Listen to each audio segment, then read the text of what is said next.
I never made it, but I know what it takes. I'm motivated by a mix of emotion. Got my statement, and I'm reading it slow so I can understand it fully. Olá, sexto ano, boa tarde a todos.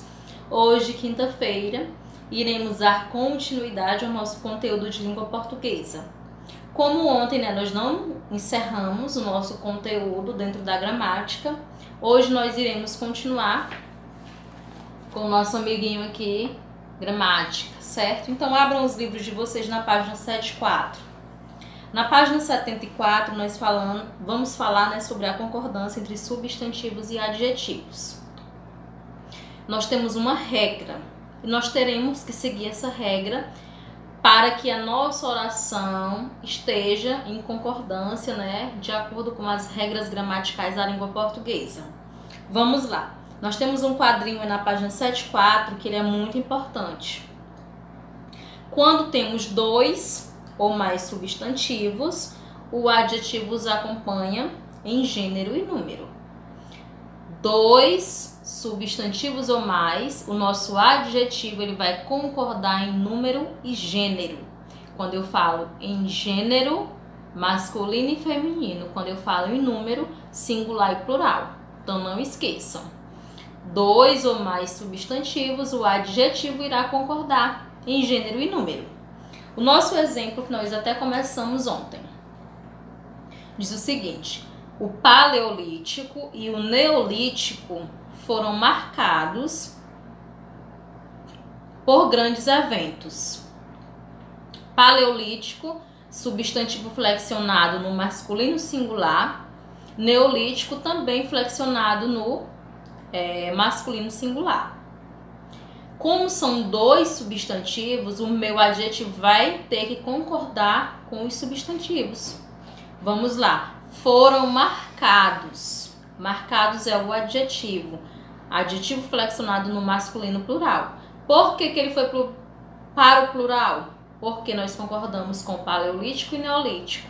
Por isso também que ele está no plural. Não poderia colocar o paleolítico e o neolítico foram marcadas por grandes eventos.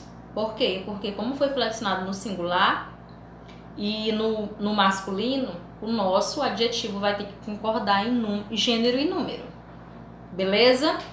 O nosso segundo exemplo. A caça e a pesca eram práticas comuns no período paleolítico.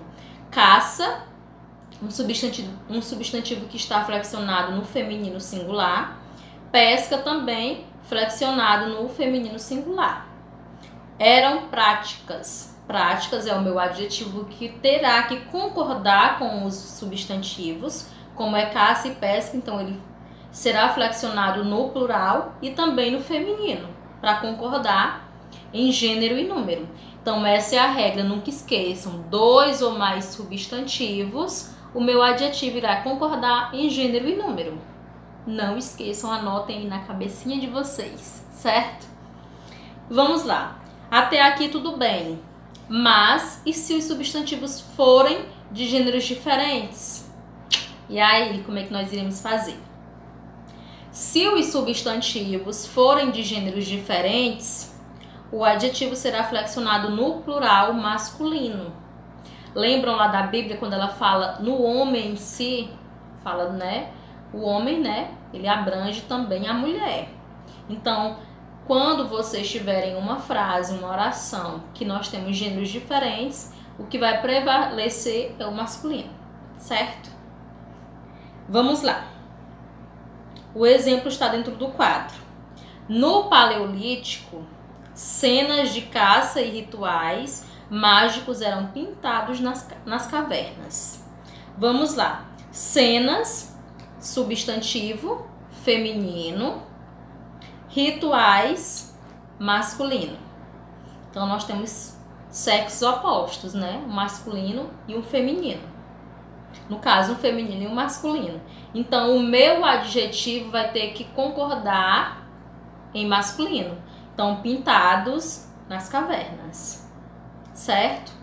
Professora, quando eu tenho os dois substantivos ou mais no feminino, Lá o meu adjetivo vai ser flexionado no feminino, mas no plural porque são 2 ou mais. Mas quando for sexos opostos, quando tiver um feminino e um masculino, você vai flexionar o seu adjetivo lá no plural e prevalecer o masculino, certo? Vamos lá. Nessa situação, observe que o adjetivo pintado se refere ao mesmo tempo a cenas e rituais. Mas, em algumas situações, o adjetivo colocado depois de 2 ou mais substantivos pode concordar em todos os substantivos ou apenas com o substantivo mais próximo. Mas essa possibilidade de concordância depende do sentido do que se quer dizer. Quando sai. Veja, aí nós temos aí um exemplo. Os grupos humanos que viveram no Paleolítico iam de um lugar a outro em busca de alimentos, como raízes, frutos, peixes e animais pequenos.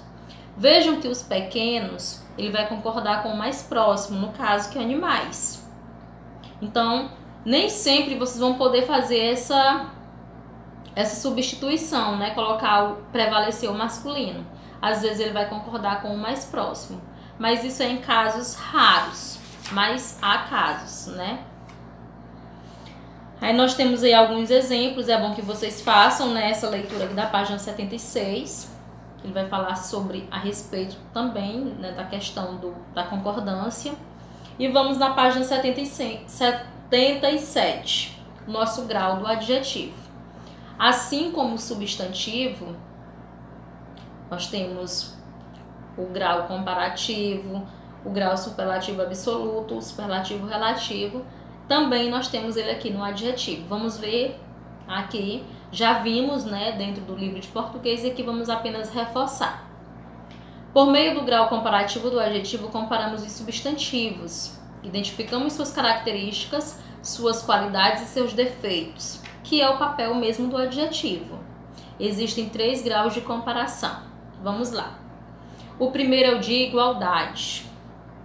A pré-história é tão importante quanto a história. Aí nós temos aí os conectivos tão e quanto, né, de igualdade. De superioridade. Homo habilis era mais habilidoso que o Homo erectus. Era mais, né? Então tem esse ar de superioridade. O Homo habilis, ele tinha uma superioridade sobre o Homo erectus. E o de inferioridade é aquele que inferioriza. O Homo erectus era menos inteligente que o Homo sapiens. Então essa questão do grau comparativo é muito comum vocês também fazerem, né, essa diferenciação, igualdade, superioridade e inferioridade. Aí nós temos o grau superlativo absoluto, que é o que nós colocamos, né, 2, nós temos 2, que é o sintético, que nós temos uma terminação, e nós temos o analítico, que nós utilizamos uma palavra antes para dar uma intensidade maior àquela qualidade ou aquele defeito. Vamos observar. Grau superlativo absoluto. Acentua ao extremo as características atribuídas ao substantivo. Atribuídas, então ele acentua, vamos dizer assim, que ele aumenta. Pode ocorrer de 2 modos. O sintético forma-se normalmente por meio das terminações. Então eu tenho uma palavra, eu coloco apenas uma terminação nela para que acentue a qualidade ou o defeito. Exemplo. Nós temos aí íssimo, ílimo e érrimo. Exemplo. Dificílimo, belíssima, paupérrimo.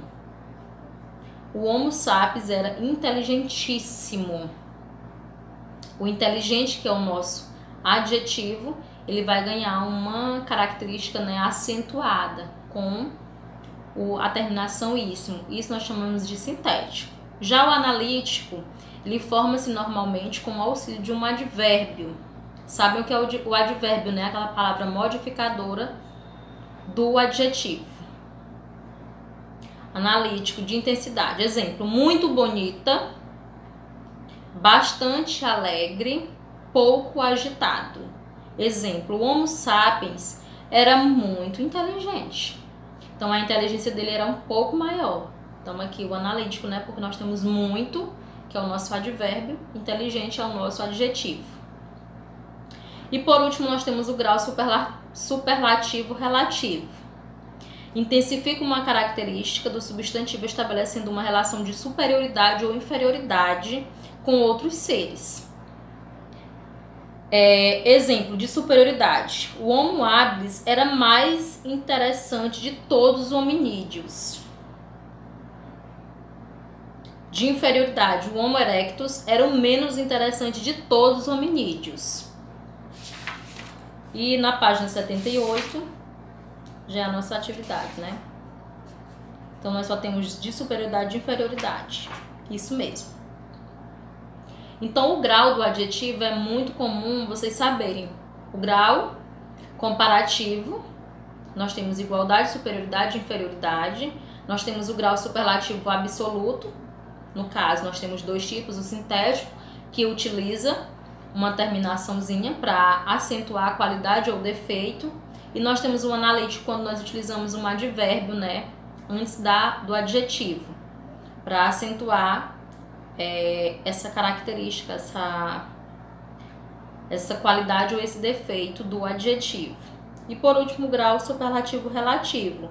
Esse, né, ele superioriza ou ele inferioriza, estabelecendo uma relação bem grande entre os seres, seja de superioridade ou de inferioridade, certo? E a atividade que vocês irão realizar da gramática, ela está na página 78.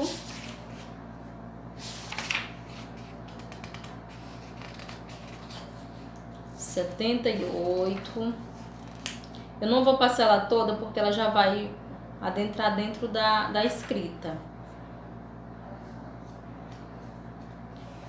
Mas ela começa na página 78 e vai até na 81.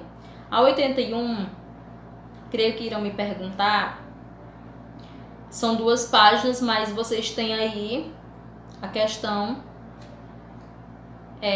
de saber um pouco de história, né? Para poder responder as perguntinhas, as charadas. E respondendo, vocês irão preencher a cruzadinha que está na página 81, certo? Então, a quinta questão, as horizontais nós temos de 1 a 5 e as verticais de 1 a 5. Então, é bom que vocês, se não souberem, podem pesquisar também no livro de história.